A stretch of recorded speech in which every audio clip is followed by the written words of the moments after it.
2025 April 13వ తేదీన తమిళనాడులోని దిండిగల్ జిల్లా కొడైకెనాల్ ఒట్టన్ సత్రం అటవీ ప్రాంతాల్లో అత్తూర్ సమీపంలోని ధర్మతుపట్టి పాండ్రిమలై రోడ్డులో అమైదీ సొలై అనే ఒక ప్రశాంతమైన ప్రదేశం ఉంది. ఎంతో ప్రశాంతంగా ఉండే ఆ ప్రాంతం ఒక్కసారిగా ఉలిక్కిపడింది. అక్కడ పశువులను మేపడానికి వచ్చిన వాళ్ళకి ఒక 60 అడుగుల లోతైన గుంతలో పూర్తిగా కాలిపోయిన ఒక మహిళ మృతదేహం కనిపించింది. అది చూసి భయపడిన వారు కాస్త తేరుకున్నాక వెంటనే కన్నిడివాడి పోలీసులకు సమాచారం అందించారు. పోలీసులు సంఘటనా స్థలానికి చేరుకుని మృతదేహాన్ని స్వాధీనం చేసుకుని శవ పరీక్షకు పంపించారు. ఆమె ఎవరు, ఎక్కడి నుంచి వచ్చింది, ఎవరు హత్య చేశారు, ఎందుకు చేశారు, ఈ కోణంలో పోలీసులు దర్యాప్తు మొదలుపెట్టారు. కానీ మొదట్లో వాళ్ళకి ఎలాంటి ఆధారం దొరకలేదు. చాలా కేసుల్లో మరణించిన వ్యక్తి ఎవరో తెలిస్తేనే హంతకులను పట్టుకోవడం సులభం అవుతుంది. ఈ కేసులో కూడా ఆ మహిళ వివరాలు తెలిస్తేనే మిగతా విషయాలు బయటపడతాయి. ఆ మహిళ వివరాలు ఎలా కనిపెట్టాలా అని పోలీసులు ఆలోచిస్తుండగా ఆ మృతదేహంపై వారికి ఒక కీలకమైన ఆధారం లభించింది. ఆ ఆధారం దొరకగానే పోలీసులు ఆ విషయాన్ని సామాజిక మాధ్యమాల్లో ప్రచారం చేశారు. వాళ్ళు అనుకున్నట్లే ఫలితం దక్కింది. ఆ మహిళ ఎవరు, ఆమెను ఎవరు చంపారు, ఎందుకు చంపారు, ఈ విషయాలన్నీ పోలీసులకు తెలిసాయి. అసలు పోలీసులకు దొరికిన ముఖ్యమైన ఆధారం ఏంటి? సాధారణంగా దొరికిన ఆధారాలను గోప్యంగా ఉంచే పోలీసులు ఈసారి ఎందుకు బహిరంగంగా ప్రచారం చేస్తారు? అది ఆ మహిళను గుర్తించడానికి ఎలా ఉపయోగపడింది? ఇంత ఘోరానికి పాల్పడింది ఎవరు? ఈరోజు ఈ కేసుని ఛేదించబోతున్నాం. మరణించిన ఆ మహిళ ఎవరనేది కనిపెట్టలేక సతమతమవుతున్న పోలీసులకు ఒక వేలు రూపంలో ఆధారం దొరికిందని చెప్పాను కదా. సాధారణంగా మనుషులకు చేతులకు 10, కాళ్లకు 10 వేళ్లుంటాయి. కానీ ఇక్కడ ఒకే ఒక్క వేలు కేసును మలుపు తిప్పింది.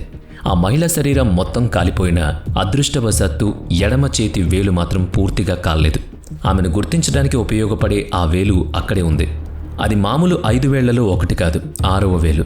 అవును, పోలీసులకు దొరికిన ఆ కీలక ఆధారం 6వ వేలు. దిండిగల్, నత్తం, మదురై పోలీస్ స్టేషన్లు అప్పటికే నమోదైన మిస్సింగ్ కేసులను పోలీసులు పరిశీలించారు. తప్పిపోయిన మహిళల్లో ఎవరికైనా 6 వేళ్లు ఉన్నాయని ఆరా తీశారు. కానీ ఆ జాబితాలో ఎవరికీ 6 వేళ్లు లేవు. దీంతో సులభంగా కేసును ఛేదించొచ్చనుకున్న పోలీసులకు నిరాశ ఎదురైంది. ఇక లాభం లేదని భావించిన పోలీసులు ఆ 6వ వేలు ఉన్న మహిళ ఆచూకీ కోసం ఆ వివరాలు ప్రజలకు విడుదల చేసి సమాచారం కోసం వేచి చూడడం మొదలుపెట్టారు. పోలీసుల నిరీక్షణ వృధా కాలేదు. దిండిగల్లో ఉన్న ఒక అమ్మాయి వార్తల్లో ఈ విషయం చూసి తన స్నేహితురాల్ని గుర్తు చేసుకుంది. వెంటనే ఎడమ చేతికి 6 వేళ్లు ఉన్న తన స్నేహితురాలికి ఫోన్ చేయగా అది స్విచ్ ఆఫ్ అయింది. అంతేకాకుండా గత కొన్ని రోజులుగా తన స్నేహితురాలు కనిపించడం లేదు.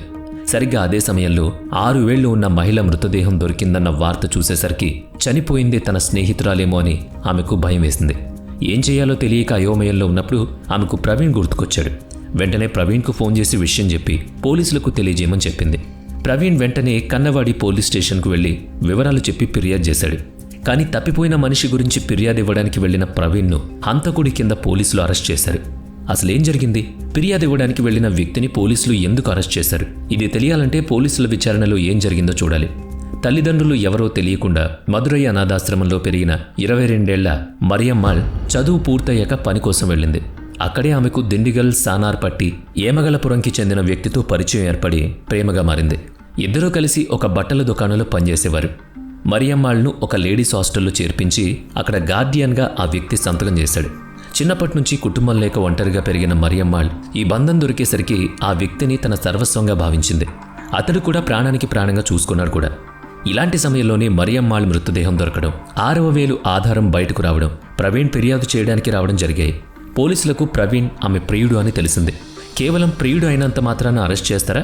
నిజానికి మరియమ్మాళ్ స్నేహితురాలు చివరిసారిగా ఆమెను ప్రవీణ్తోనే చూసింది. అందుకే గట్టిగా అడగడంతో ఏమీ తెలియనట్టు నటించిన ప్రవీణ్ హాస్టల్లో గార్డియన్గా ఉన్నందున పోలీసులకు చెప్పకపోతే తనపై అనుమానం వస్తుందనే భయంతో పోలీస్ స్టేషన్కు వెళ్ళాడు.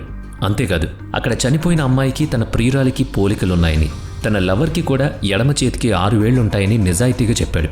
అతనిపై అనుమానం రాకూడదని అలా చెప్పినప్పటికీ ఆమె తన ప్రియురాలు అని చెప్పగానే పోలీసులు తమదైన శైలిలో విచారణ మొదలుపెట్టారు. దీంతో తడబడిన ప్రవీణ్ చివరకు తానే హత్య చేశానని ఒప్పుకున్నాడు. ప్రాణానికి ప్రాణంగా ప్రేమించుకున్నవాడే ఎందుకు ఇలా చేశాడు? ఇద్దరి మధ్య చనువు పెరగడంతో ఆమె 2 సార్లు గర్భం దాల్చింది. కానీ ప్రవీణ్ ఆ 2 సార్లు అబార్షన్ చేయించాడు. దీంతో పెళ్లి చేసుకోమని మరియమ్మాళ్ ఒత్తిడి చేయడం మొదలుపెట్టింది. కానీ పెళ్లిపై ఆసక్తి లేని ప్రవీణ్ ఆమెను అడ్డు తొలగించుకోవాలని నిర్ణయించుకున్నాడు.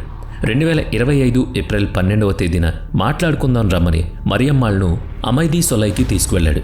మొదట ఇద్దరికి గొడవ జరిగిందని, బైక్ పై నుంచి ప్రమాదవశాత్తు కింద పడి తలకు దెబ్బ తగిలి చనిపోయిందని కథ అల్లినప్పటికీ శవ పరీక్ష రిపోర్ట్లో గొంతు నులిమి చంపినట్లు పోలీసులు నిర్ధారించుకున్నారు. చివరకు గత్యంతరం లేక నిర్మానుష్య ప్రాంతానికి తీసుకువెళ్లి ఆమె చున్నీతోనే గొంతు నులిమి చంపి మృతదేహాన్ని ఆ 60 అడుగుల గుంతలో పడేసి అక్కడి నుంచి జంప్ అయ్యాడు. ఇప్పుడు నేను చెప్పబోయే విషయం వింటే మీరు నిజంగా దిగ్భ్రాంతికి గురవుతారు. హత్య చేసిన మరుసటి రోజే, జోక్ కాదు, నిజంగానే మరుసటి రోజే హంతకుడు ప్రవీణ్ మరో అమ్మాయిని అదే ప్రదేశానికి తీసుకొచ్చాడు. హత్య చేసిన చోటే ఆ అమ్మాయితో ఏకాంతంగా గడిపాడు. ఒకసారి ఆలోచించండి. నిన్ననే తన ప్రేమికురాల్ని చంపి మృతదేహాన్ని ఆ గుంటలో పడేసి ఈరోజు అదే గడ్డపై రొమాన్స్ చేస్తాడంటే వాణ్ణి ఏమనాలి? ఆ రెండో అమ్మాయిని క్షేమంగా ఇంటికి పంపించిన తర్వాతే పెట్రోల్ తీసుకొచ్చి మరి ఆ గుంతలో పూడ్చిన ప్రేయసి శవాన్ని కాల్చేశాడు. మనుషులు ఎంత దారుణంగా మారిపోతున్నారో చూడ్డానికి ఇదొక ఉదాహరణ. ఎన్నేళ్ళో ప్రేమించింది, తననే కుటుంబం అనుకుంది. అలాంటి అమ్మాయి మృతదేహం పక్కనే ఉన్నా ఏమాత్రం భయం లేకుండా మరో అమ్మాయితో సంభోగించాడు ఈ భోగి.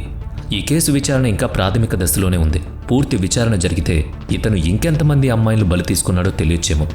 పుట్టినప్పటి నుంచి బంధాలకు దూరంగా అనాథాశ్రమంలో తోటి స్నేహితులే ప్రపంచంగా మరియమ్మాళ్ పెరిగింది. పాఠశాలలకు ఇతర పిల్లల తల్లిదండ్రులు వచ్చినప్పుడల్లా తనకంటూ ఎవరూ లేరని బాధపడేది. ఒక తోడు కోసం పరితపించింది. అలాంటి అనాథ అమ్మాయికి ఉండే అతిపెద్ద కోరికేంటి? ఒక తోడు. ఎవరైనా కాస్త ప్రేమగా మాట్లాడడం, వాళ్లే తన ప్రపంచం అనుకోవడం. ప్రేమ కోసం ఆశపడే వయసులో అది ఒక అబ్బాయి నుంచి స్నేహం దొరికేసరికి అది ప్రేమ అని మాయలో పడింది అప్పిచ్చిది. అతనే ప్రపంచం అనుకుంది, కానీ ప్రాణం తీస్తాడనుకోలేదు. నా ఉద్దేశంలో ఇది అత్యంత దారుణమైన నమ్మక ద్రోహం. తనకేమో అతనే సర్వస్వం, కానీ ప్రవీణ్కు మాత్రం చాలా పెద్ద హృదయం. ఎంతోమంది అమ్మాయిలు ఆ హృదయంలో గూడు కట్టుకున్నారు. ఇంటర్నెట్లో పరిచయమైన, బయట కలిసిన ఒక బంధాన్ని ఎంచుకునే ముందు 1కి 100 సార్లు ఆలోచించుకోండి. ఆలోచించుకున్న తర్వాత ఆ ప్రయాణంలో కూడా జాగ్రత్తగా ఉండండి. వాళ్లపై ఒక కన్నేసుంచండి. ఏమో ఎవరిలో ఎలాంటి మృగం ఉందో మీకేం తెలుసు. వీడియో నచ్చితే లైక్ చేయండి, షేర్ చేయండి. ఇప్పటి వరకు మన ఛానల్ని సబ్స్క్రైబ్ చేయనట్లయితే ఇప్పుడే సబ్స్క్రైబ్ చేసుకుని పక్కనే ఉన్న బెల్ ఐకాన్పై క్లిక్ చేయండి. నెక్స్ట్ వీడియోలో మళ్ళీ కలుద్దాం. Thanks for watching.